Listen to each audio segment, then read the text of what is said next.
It all began in the late 1980s.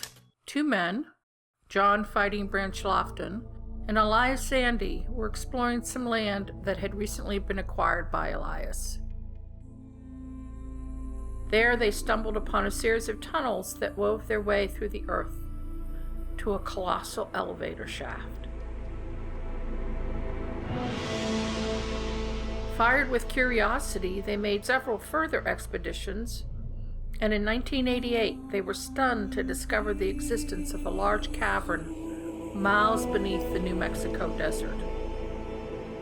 But what was more remarkable was the city within the cavern, one that had laid in ruins for decades, a monument to a once great civilization.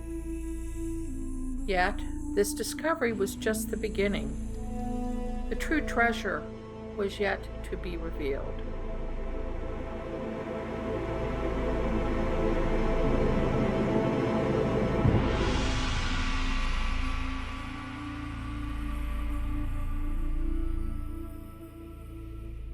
In 1990, Lofton and Sandy returned to the cavern with Dr. Richard Watson, a young historian. This is incredible. To think this was all going on right under our feet. No doubt about it. This has to be your best find. Of course it is. Do I get a bonus? Just be happy that you've discovered it. Maybe it'll be named after you. The Lost City of Lofton. It's got a nice ring to it.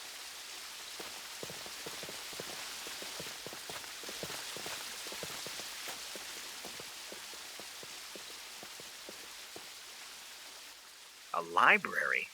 It looks a little small to be a library, Branch.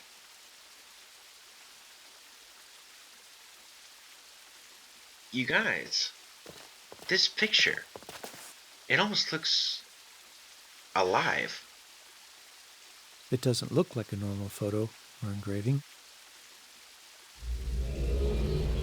What the hell? Elias?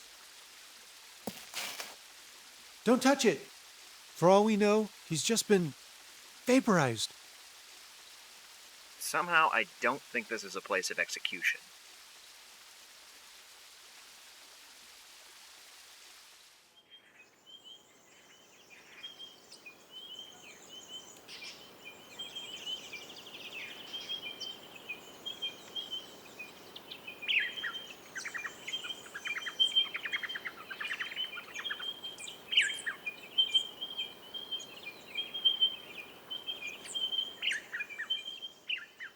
Well, if this is heaven, it's awfully small. Too pretty to be hell, though.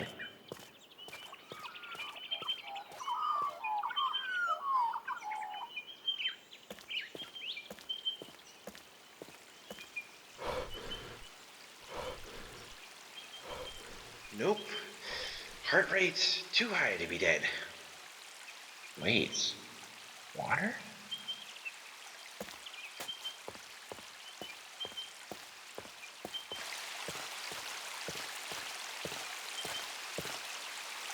What are the odds that this is drinkable?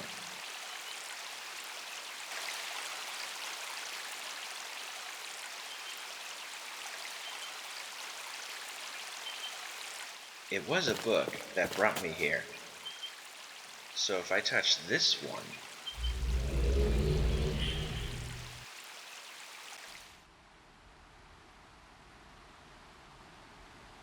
This looks like it's the same kind of image that Elias touched, but the scene is different. Do you think it could be some kind of portal? I don't care what it looks like. We're not touching anything here until we find out what happened to Elias.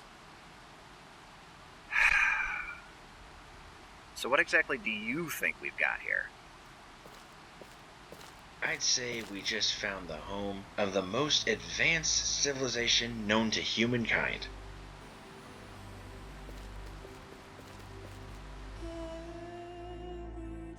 The three men returned several times to the cavern, though sadly Branch died during an expedition in 1991.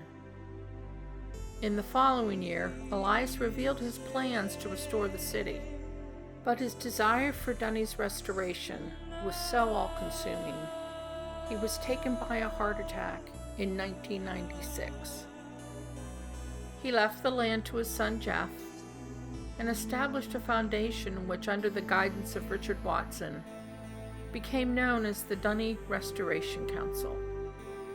In January of 2002, the DRC began permitting entry to a few select explorers. It was only a start, but in the words of Richard Watson, Dunny was beginning to wake from the long hibernation. More and more areas of the city were rendered safe, and in 2003, Watson delivered an update throughout the cavern. Hello? Test, test? Okay. Hello, everyone. Thanks to Victor, we've gotten some additional Dunny technology working. It should be quite useful in sending messages here from the Dakota to the numerous neighborhoods as one more way to keep you informed of how things are progressing. Let me begin by once again welcoming the newcomers to Dunny. We're very pleased to have you. The DRC and restoration engineers have been working very hard to put things in order. As you've probably noticed, various areas of the island of Agura have been opened over the past few weeks, with quite a bit more scheduled over the few days, weeks, and months to come. We're also working on opening up several new ages. We know that many of you have been given access to ages that haven't gone through any kind of process yet, and we certainly do not encourage use of any unapproved books. But let's just say, with your safety uppermost in our minds, we're pushing to approve those ages just as quickly as we can. Thanks for all the continued help, and to all of you and your patience as Dunny slowly begins to grow again. Even though I wasn't there at the time, I can imagine the optimism in Richard's voice transmitting across the cavern to distant neighborhoods.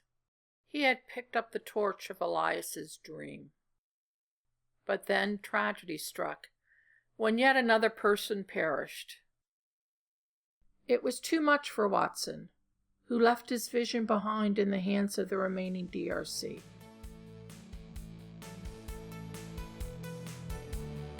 My own journey, unfortunately all too short, began there on Dunny New Year, April 2007.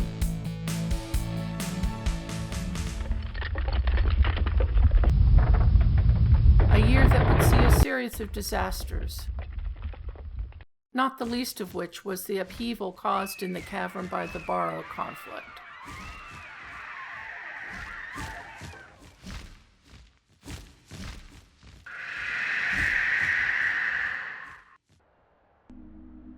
In 2008, the DRC withdrew from supervision of the cavern.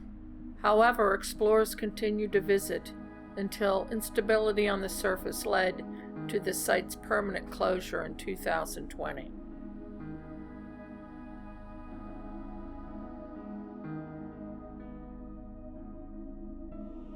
When I heard the cavern had been sealed, I thought that was the end of it, that my yearning for Dunny would fade into a distant echo. I was wrong. If anything, the call to return only grew stronger.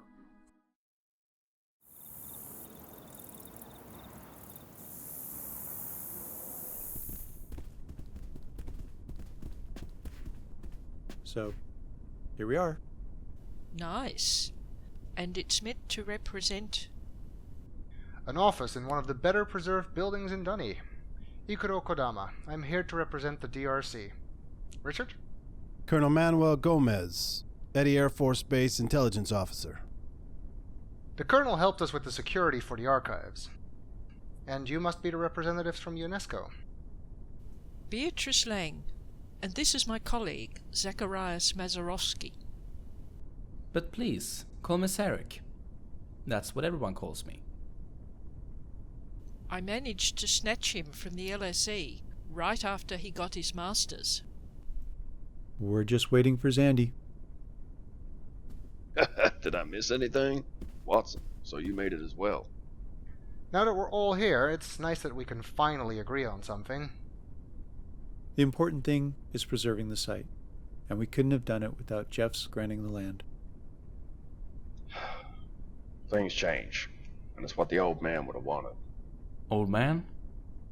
I think he's referring to his father. The late Elias Sandy discovered the Great Shaft in March of 1988. Thank you, Mr. Mazerovsky. As you can see, Zarek has been doing his homework. Do you think the instabilities that caused you to shut down the project could have spread to the surface? What are you suggesting? That the plight we're in now is due to the Barrow conflict? I'm not suggesting anything. I was merely asking. The war is over. Besides, you know there isn't the money. Then we're agreed. The cavern and surrounding land will be granted to UNESCO to be preserved as a World Heritage Site. Hear, hear. Right. I think it's about time for those refreshments you promised. This room, or rather the original, had a great view of the city. The Colonel advised that for safety reasons we shouldn't have these huge windows open to the desert, so the entire edifice is surrounded by a wall, and we've placed replica view screens. View screens? That's what we called them down in the cavern. The dunny had these machines, You stuck your hand in. and you got this thing called a key. Great little gadgets. Not all that dissimilar from modern wrist devices. Anyway, we discovered in addition to having a GPS for navigation, they had a camera function. But the DRC took these pictures on ordinary cameras. What is this? That, my friend, is Shroomy. Read Sharper's journal. Douglas Sharper, the restoration engineer responsible for Teledan. As long as you're not a flapper, you'll be okay.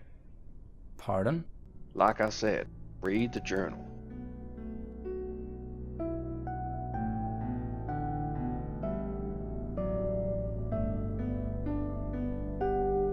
But Teledon is such a beautiful world. I'm sure. You know the problems it would cause if knowledge of the books got out. We need to remove any reference to actual linking books, the Barrow, and other worlds if the archives are to be open to the public. That includes confining the images shown on the view screens to cavern views only. And even then, I think we should restrict access to those with legitimate research needs. Speaking of which, Zarek has an idea of a cover story we might use. There's a young cultural anthropologist at Arizona State. Morgan Lapahi. The woman's part Navajo, and she's written about the sand painting rituals. If the material in the archives were to be altered, it would be a natural thing for her to conclude that the Dunny art of writing was a similar metaphorical conjuring of worlds. And how exactly are you planning to persuade her? Considering that she wrote about Denis in her master's thesis on the origin myths of the native people in this area, We were thinking of making her a UNESCO fellow and sponsoring her research. she already has links with the UN. Her parents are peripatetic aid workers. And I have it on good authority that she's friendly with the UN procurement officer in Geneva, one Lucas Gruber. I'd hate to see your file on me.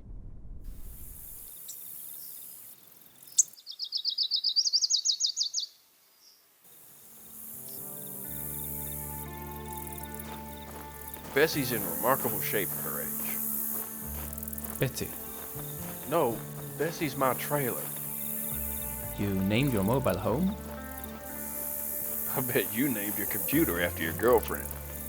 Wait, no, you geeky guys don't have girlfriends. Everything all right back there? Just getting to know Mr. Keeper of Secrets.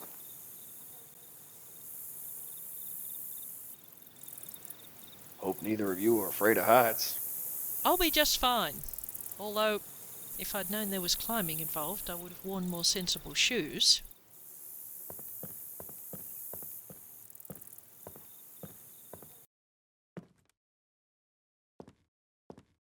You can do it, Betty. Just be careful.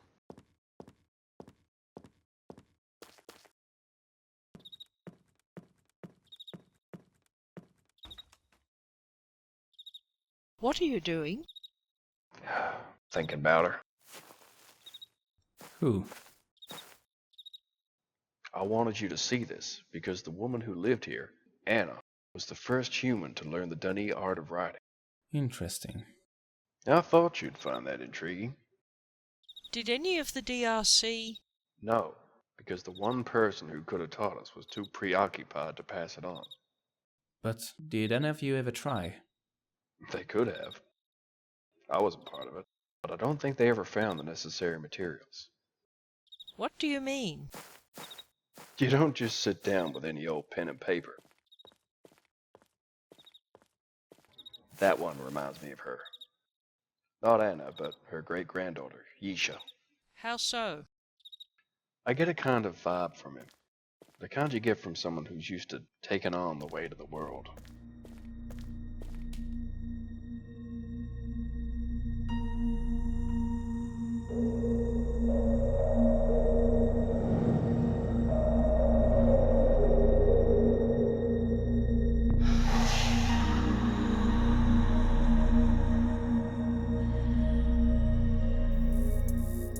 Do you remember what he said back in the archives about the Troubles? It was a legitimate question. Because the things we're seeing now, the quakes and tsunamis, it can't all be down to global warming. I can't seriously think how they'd be responsible, but could the Barrow have anything to do with it? I've been in touch with Yisha, and she assures me that the war is over. The rebels are gone. In fact, there hasn't been any Barrow activity in the cavern for years. Good to know. In any case, I still think it will be a while before someone will have the resources to open it again. Sandy, do any of the machines in here work?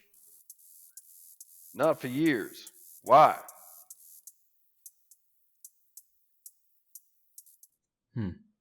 Just a trick of the light then.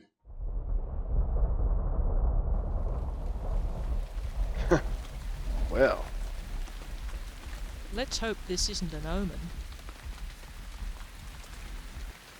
you just keep an eye on your boy there. I will.